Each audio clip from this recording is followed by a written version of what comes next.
January 14th, day 14, Genesis 41, Pharaoh's dreams. Then it came to pass at the end of 2 full years that Pharaoh had a dream, and behold, he stood by the river. Suddenly there came up out of the river 7 cows, fine looking and fat, and they fed in the meadows. Then behold, 7 other cows came up after them out of the river, ugly and gaunt, and stood by the other cows on the bank of the river. And the ugly and gaunt cows ate up the 7 fine-looking and fat cows. And the ugly and gaunt cows ate up the 7 fine-looking and fat cows. So Pharaoh awoke.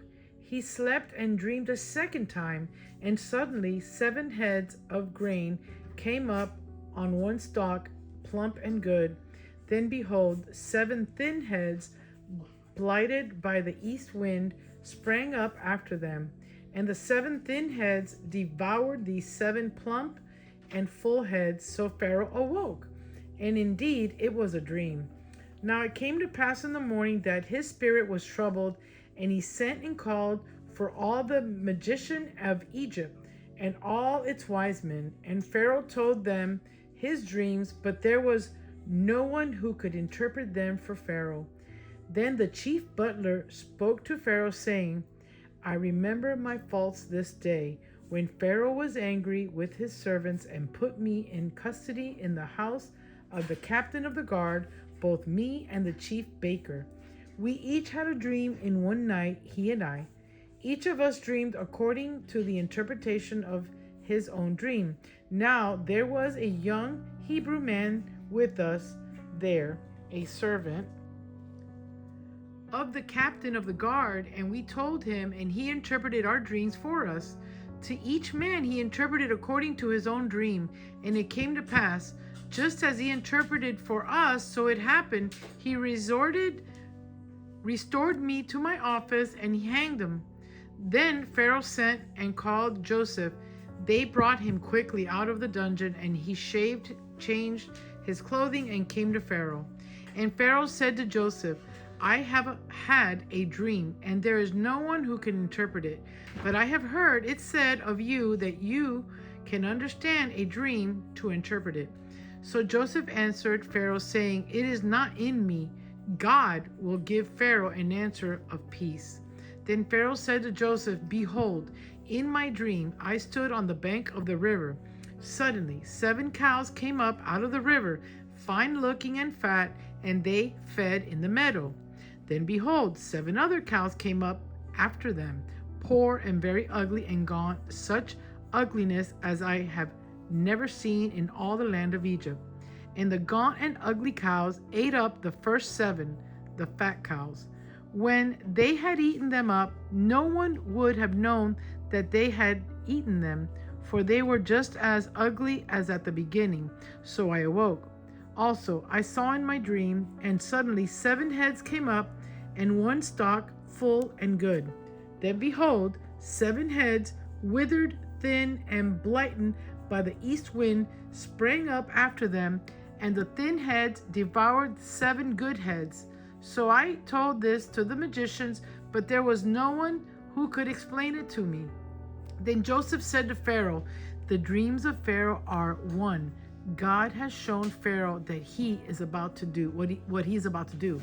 Then 7 good cows are 7 years, and the 7 good heads are 7 years. The dreams are one.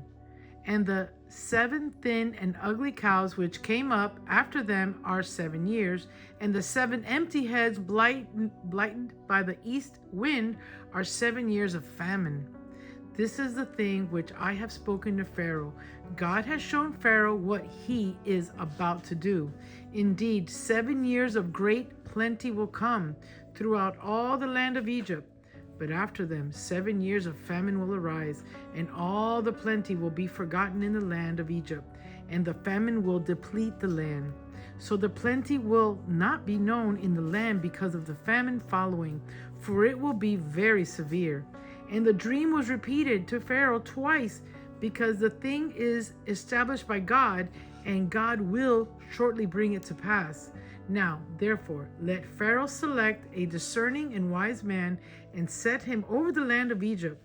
Let Pharaoh do this, and let him appoint officers over the land to collect 1/5 of the produce of the land of Egypt in the 7 plentiful years, and let them gather all the food of those good years that are coming, and store up grain under the authority of Pharaoh, and let them keep food in the cities.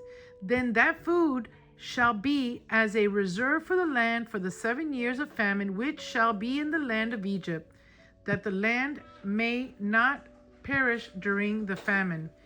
Joseph's rise to power. So the advice was good in the eyes of Pharaoh and in the eyes of all his servants.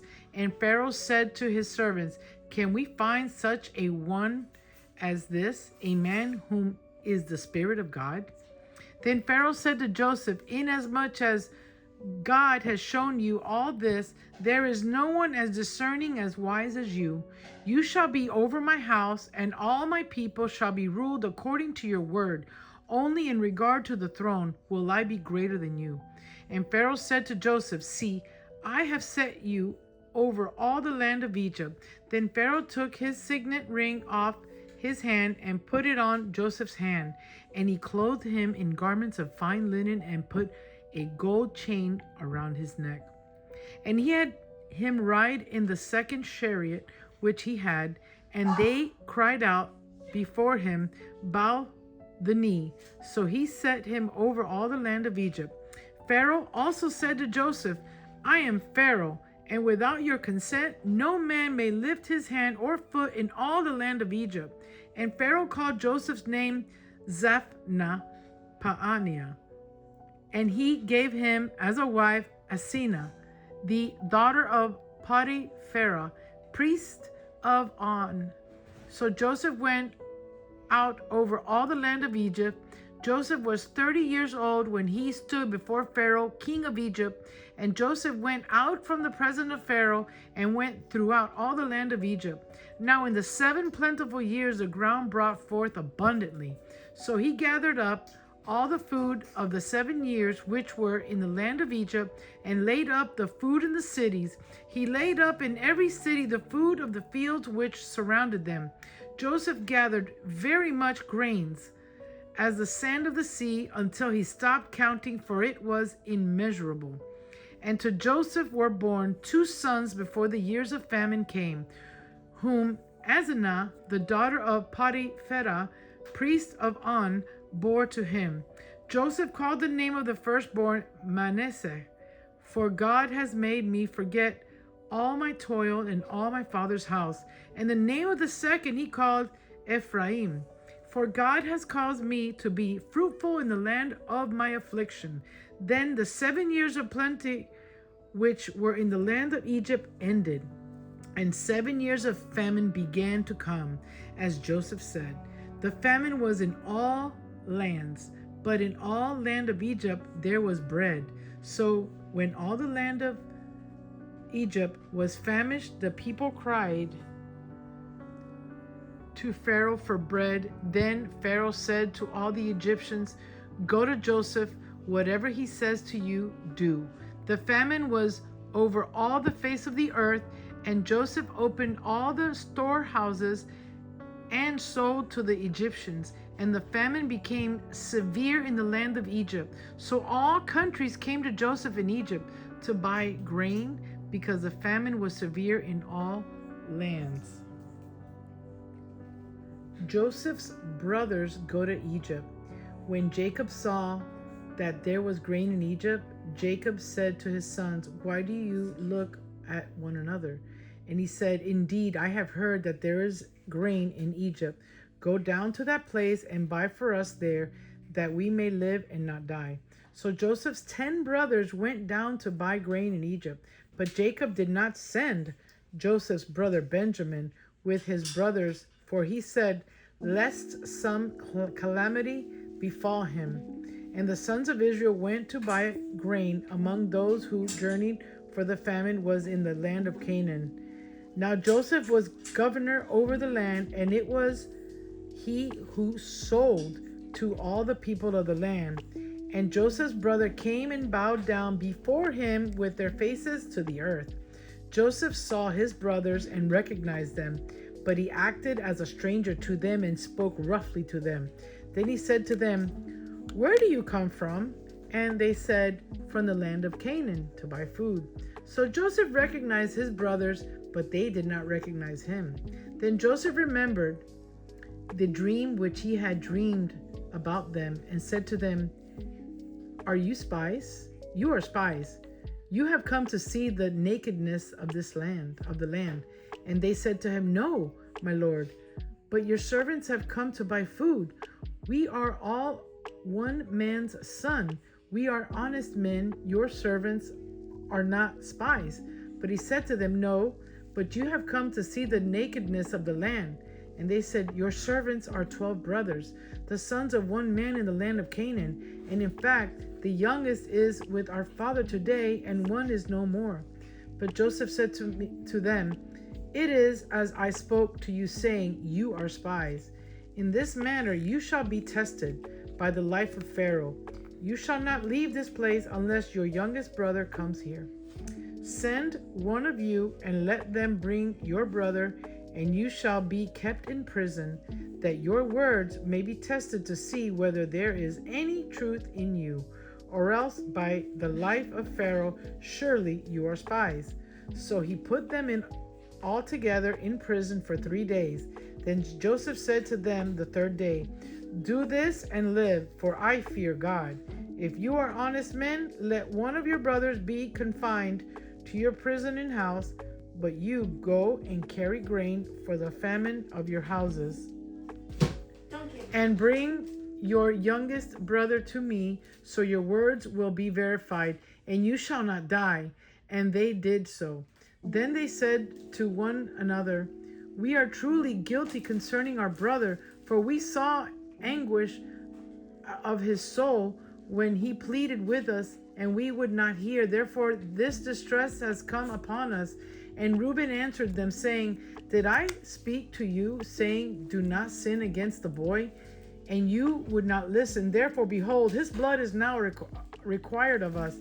But they did not know that Joseph understood them, for he spoke to them through an interpreter.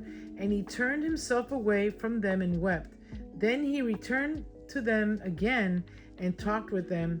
And he took Simeon from them and bound him before their eyes.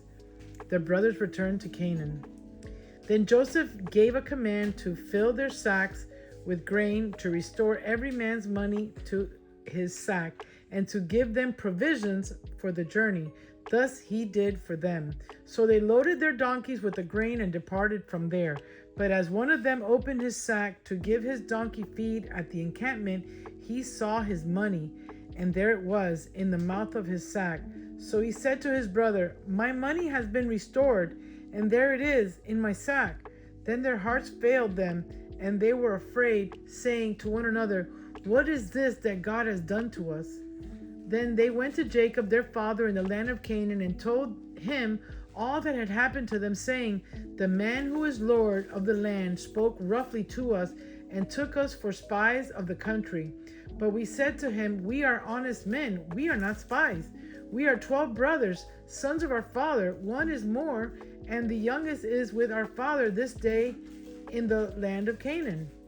Then the man, the Lord of the country, said to us, 'By this I will know that you are honest men. Leave one of your brothers here with me. Take food for the famine of your households and be gone. And bring your youngest brother to me, so I shall know that you are not spies, but that you are honest men. I will grant your brother to you, and you may trade in the land.' Then it happened, as they emptied their sacks, that surprisingly each man's bundle of money was in the sack.